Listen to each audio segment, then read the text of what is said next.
El feminismo actual lleva tras de sí muchísima propaganda y medias verdades. Como no quiero que este vídeo sea extremadamente largo, voy a limitarme a hablar solo de un par de puntos, y más adelante, si os interesa, iré haciendo más vídeos sobre el tema. Para empezar, ¿qué quieren las feministas? Uno de los principales reclamos es la igualdad de sueldo. Parece lógico, ¿no? Mismo trabajo, mismo sueldo. El único problema es que eso ya lo tenemos. La famosa brecha salarial es un mito que ha sido desmentido una y otra vez, aunque las feministas siguen sin querer enterarse. Lo que hacen para calcular esto es utilizar la media de ingresos anuales de los hombres y la media de ingresos de las mujeres, independientemente del tipo de trabajo que tenga cada uno, o las horas extras que hagan. Así es como dicen que los hombres ganan algo más que las mujeres, pero ¿por el mismo trabajo?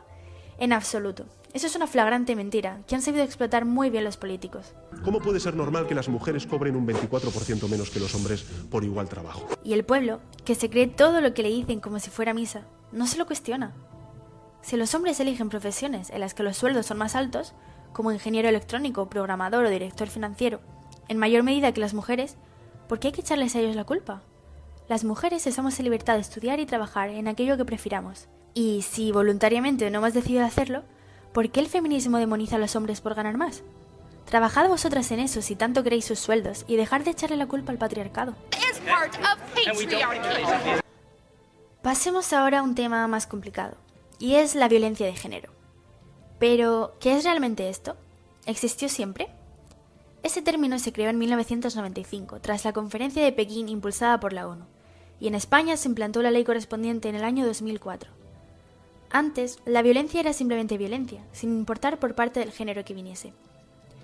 Pero tras esta ley contra la violencia de género, las agresiones cometidas por un hombre hacia su mujer, pareja o ex son catalogadas y penadas de forma distinta, como delito agravado, que el resto de agresiones o que si una mujer fuera la agresora. A pesar de esta diferencia que encontramos con el trato entre sexos ante la ley, aún dicen las feministas que las mujeres estamos oprimidas. Pues bien, voy a daros un dato curioso. Incluso aunque una mujer cometa exactamente el mismo crimen de maltrato a su pareja que un hombre, no se le va a aplicar el mismo castigo siguiendo esta ley. Por ejemplo, en 2010, un juez condenó por violencia de género a una mujer que había maltratado a su esposa, eran lesbianas, pero el gobierno no le dejó aplicar este artículo, puesto que no se trataba de un hombre, a pesar de que su comportamiento fuese el mismo que el de un maltratador. Como vemos, esta ley sirve para criminalizar al género masculino, convirtiéndolo en el malo de la película, haciéndole ver a la sociedad, y sobre todo a las mujeres, que los hombres son nuestros enemigos. Pero, desde el 2004, ¿ha conseguido algo esta ley? Veamos, en 2005 murieron 57 mujeres víctimas de la violencia de género, y 10 años después, en 2015, murieron 57 mujeres víctimas de la violencia de género.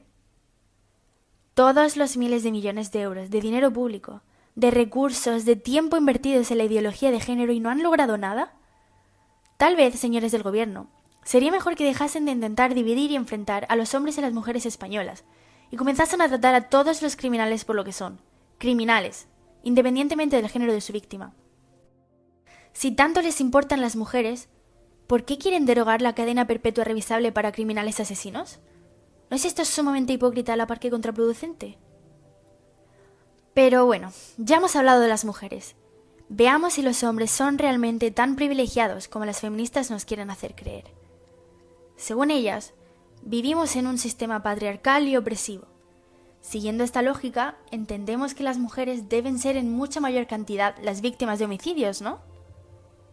Como podemos ver en pantalla, y de acuerdo con el Instituto Nacional de Estadística, cada año son asesinados más del doble de hombres que de mujeres. Vaya, para ser un sistema patriarcal, parece que a los opresores no les va tan bien, ¿no? Algunas feministas me responden a esto. Pero la mayoría de criminales son hombres. Sí, ¿y? La mayoría de soldados, bomberos y policías que nos salvan de esos criminales y que mueren en sus puestos de trabajo también son hombres. Veamos algunos datos más. En 2016, de 3.569 suicidios, 2.662 fueron hombres. Es decir, un 75% del total. De nuevo, información verdaderamente reveladora que hacen que la teoría del patriarcado opresivo que mantienen las feministas se derrumbe por su propio peso. ¿Y qué sucede en los casos de divorcio?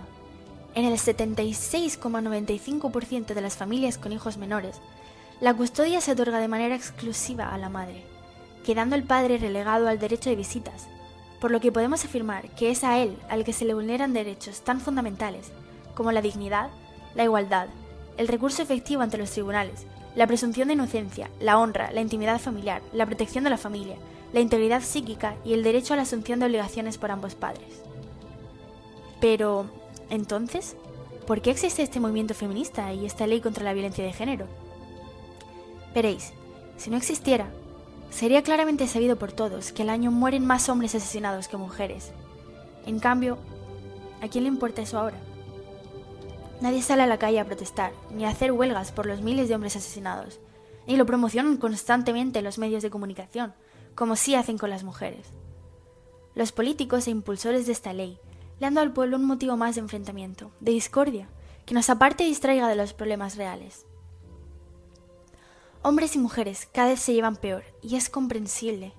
Este feminismo moderno ha instigado el odio y el temor más irracional en los corazones de chicas cada vez más jóvenes, que creen que los hombres las oprimen o son los causantes de todo el mal de este mundo. Y a los hombres los ha complejado, que ya no saben cómo actuar, puesto que todo está mal visto. Como he mencionado en anteriores vídeos, esto hace que la natalidad descienda aún más, siendo España uno de los países con menos nacimientos de toda la Unión Europea. Os voy a dejar una pequeña reflexión. Las feministas dicen que necesitamos esta ley, porque generalmente son hombres los que matan a mujeres. Bien, ¿y si os digo que el 43% de los asesinatos por violencia de género los cometen inmigrantes en España? ¿Por qué no los vemos protestando para endurecer las leyes de inmigración? ¿O para crear una ley contra la violencia de inmigrantes? No se han parado ni siquiera a pensarlo. Y si se lo planteases, enseguida te tacharían como mínimo de racista y fascista. ¿Entendéis la hipocresía del feminismo?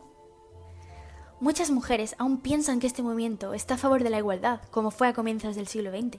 Pero ya somos exactamente iguales ante la ley, y la propia Constitución lo garantiza en su artículo 14. No niego que haya algún hombre realmente machista, pero ¿sois vosotras tan débiles que necesitáis sentiros respaldadas por todo un colectivo que no promueve más que el odio y el enfrentamiento?